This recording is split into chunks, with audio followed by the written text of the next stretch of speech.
अस्सलाम वालेकुम दोस्तों, क्या हाल चाल है? ठीक ठाक हैं।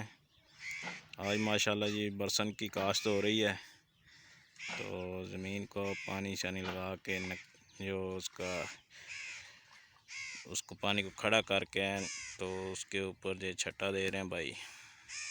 तो ये आपसे इनसे पूछते हैं कि कौन सा बीज डाल रहे हैं और इन्होंने कितना बीज डाला है इसमें बरसन का।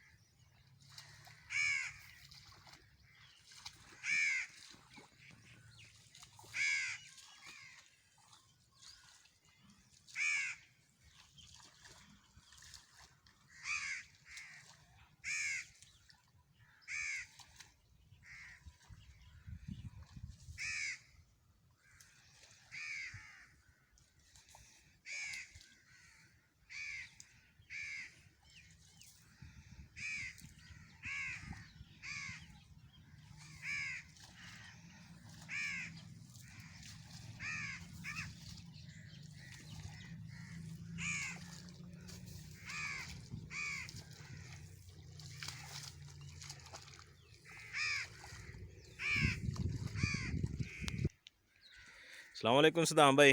वालेकुम सलाम जी। हाँ जी, उच्चा थोड़ा ਜਿਹਾ ਬੋਲਿਓ ਜ਼ਰਾ। हाँ जी, की हाल चाल? ठीक ठाक हो? ठीक ठाक जी, अलहमदुल्ला। ਅੱਛਾ ਜੀ, ਮੈਂ ਦੇਖ ਰਿਹਾ ਸੀ ਤੁਸੀਂ ਬਰਸੀਨ ਮਾਸ਼ਾਅੱਲਾ ਬੀਜ ਰਹੇ ਹੋ, ਤੇ ਇਹਦੀ ਪਹਿਲਾਂ ਸਾਰਿਆਂ ਨੂੰ ਪਹਿਲਾਂ ਤੇ ਇਹ ਦੱਸੋ ਵੀ ਕਿੱਦਾਂ ਤਿਆਰੀ ਕੀਤੀ ਜ਼ਮੀਨ ਦੀ। ਇਹ ਇੱਥੇ ਮੱਕੀ ਪਹਿਲੇ ਕਾਸ਼ਤ ਸੀਗੀ ਤੇ ਉਸ ਤੋਂ ਬਾਅਦ ਰੂਟਰ ਚਲਾ ਕੇ ਇਹਨੂੰ ਬਰੀਕ ਕੀਤਾ ਗਿਆ। ਰੂਟਰ ਚਲਾਉਣ ਤੋਂ ਬਾਅਦ ਇਹਨੂੰ 3 ਦਫਾ ਹਲ ਚਲਾਇਆ ਗਿਆ। ਸਹੀ ਹੋ ਗਿਆ। ਹਲ ਚਲਾਉਣ ਤੋਂ ਬਾਅਦ ਇਹਨੂੰ 3 ਟਰਾਲੀਆਂ ਯਾਨੀ ਕਿ ਦੁਹਾੜ ਦੀਆਂ ਢੇਰ ਦੀਆਂ ਪਾਈਆਂ। ਯਾਨੀ ਕਿ 4 ਕਨਾਲਾਂ 'ਚ 3 ਟਰਾਲੀਆਂ ਤੁਸੀਂ ਕਹਿੰਦੇ ਵੀ ਢੇਰ ਦੀਆਂ ਪਾਤੀਆਂ ਗੋਬਰ ਦੀਆਂ। ਹਾਂਜੀ, ਪਾਤੀਆਂ। ਠੀਕ ਹੋ ਗਿਆ ਜੀ। ਉਸ ਤੋਂ ਬਾਅਦ ਇਹਨੂੰ ਫਿਰ ਦੁਬਾਰਾ ਰੂਟਰ ਮਾਰ ਕੇ ਬਰੀਕ ਕਰਕੇ ਤੇ ਸੀ ਸੁਹਾਗਾ ਕਰਕੇ ਹਲ ਪਾੜ ਪਾ ਕੇ ਤੇ ਪਾਣੀ ਛੱਡ ਦਿੱਤਾ ਵਾ। ਪਾਣੀ ਛੱਡਣ ਤੋਂ ਬਾਅਦ ਤਕਰੀਬਨ 5 ਕਿਲੋ 30 ਦੁਹਾੜ ਦਾ ਬੀਜ। ਯਾਨੀ ਕਿ ਤੁਹਾਡਾ ਮਤਲਬ ਵੀ ਏਕੜ ਦੇ ਹਿਸਾਬ ਨਾਲ 10 ਕਿਲੋ ਦੇ ਹਿਸਾਬ ਨਾਲ ਬੀਜ ਪਾਇਆ ਤੁਸੀਂ? ਹਾਂਜੀ, 10 ਕਿਲੋ। ਮੌਸਮ ਗਰਮ ਦੀ ਵਜ੍ਹਾ ਨਾਲ 10 ਕਿਲੋ ਪਾਇਆ, ਨਹੀਂ ਤੇ 8 ਕਿਲੋ ਪੈਂਦਾ ਵਾ। ਅੱਛਾ ਜੀ, ਤੁਸੀਂ ਕਹਿੰਦੇ ਵੀ ਹਲੇ ਮੌਸਮ ਜ਼ਰਾ ਗਰਮ ਆ, ਧੁੱਪ ਲੱਗੀ ਖੜੀ ਆ, ਤੇ ਇਹਦਾ ਮਤਲਬ ਵੀ ਤੁਸੀਂ 5 ਕਿਲੋ ਪਾਇਆ ਵਾ। ਹਾਂਜੀ, 4 ਕਨਾਲਾਂ ਲਈ 4 ਕਨਾਲ ਦਾ 5 ਕਿਲੋ ਬੀਜ ਪਾਇਆ। ਠੀਕ ਹੋ ਗਿਆ ਜੀ। ਤੇ ਉਸ ਤੋਂ ਬਾਅਦ ਇਹ ਪਾਣੀ ਕਿੰਨਾ ਕੁ ਲਾਉਣਾ ਚਾਹੀਦਾ ਪਹਿਲਾਂ ਜਦੋਂ ਬੀਜਣ ਲੱਗੇ ਆ? ਵੀ ਪਾਣੀ ਵੈਸੇ ਤਾਂ ਹੁੰਦਾ ਵੀ ਜਦੋਂ ਮੜ ਜੇ ਪਹੁੰਚ ਗਿਆ ਅਗਲੇ ਸਿਰੇ ਤਾਈਂ ਤੇ ਬੰਦ ਕਰ ਦਿੰਦੇ ਆ, ਤੇ ਇਹਦੇ ਵਿੱਚ ਕਿੰਨਾ ਕੁ ਪਾਣੀ ਖੜਾ ਕਰਨਾ ਚਾਹੀਦਾ? ਪਾਣੀ ਤਕਰੀਬਨ ਇਹਦੇ 'ਚ ਜ਼ਿਆਦਾ ਖੜਾ ਕਰਨਾ ਚਾਹੀਦਾ, ਕਿਉਂਕਿ ਮੌਸਮ ਗਰਮ ਆ।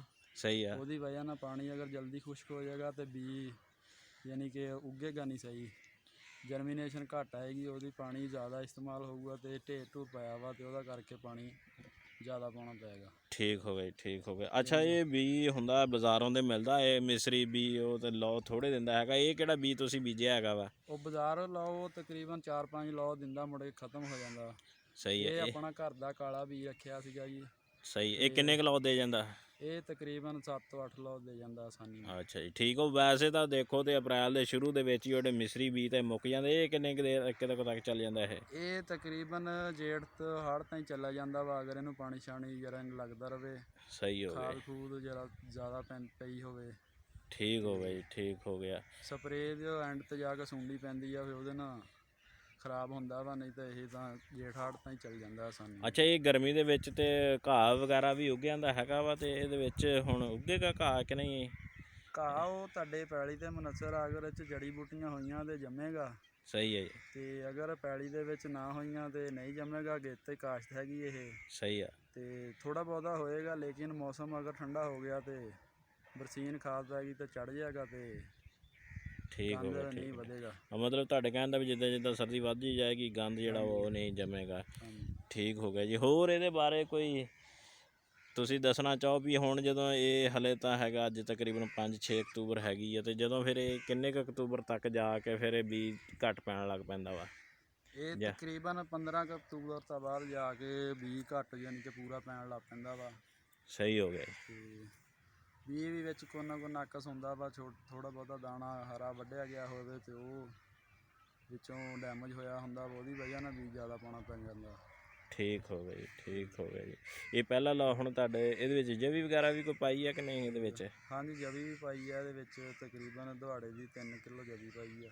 ਸਹੀ ਸਹੀ ਸਹੀ, ਠੀਕ ਹੋ ਗਿਆ ਜੀ। ਉਹ ਵੀ ਇਹ ਨਾਲ ਰਲ ਜਾਂਦੀ ਪਹਿਲੇ ਲੌ ਦੇ ਵਿੱਚ? ਹਾਂਜੀ ਪਹਿਲੇ ਲੌ 'ਚ ਰਲ ਜਾਂਦੀ ਆ, ਉਹ ਤਕਰੀਬਨ 2-3 ਲੌ ਹੋ ਜਾਂਦੇ ਆ ਜਵੀ ਦੇ। ਸਹੀ ਸਹੀ ਸਹੀ। ਤੇ ਉਸ ਤੋਂ ਬਾਅਦ ਕੋਈ ਸਰੋਂ ਵਗੈਰਾ ਵੀ ਇਹਦੇ ਵਿੱਚ ਸੁੱਟੀ ਹੈ ਕਿ ਨਹੀਂ? ਇਹਦੇ ਵਿੱਚ ਗੋਭੀ ਸਰੋਂ ਪਾਈ ਆ। ਗੋਭੀ ਸਰੋਂ ਪਾਈ ਹੈ, ਚਲੋ ਮਾਸ਼ਾਅੱਲਾ ਜੀ। ਫਿਰ ਤਾਂ ਸਾਗ ਵੀ ਖਾਓਗੇ ਤੁਸੀਂ ਗੋਭੀ ਸਰੋਂ ਦਾ।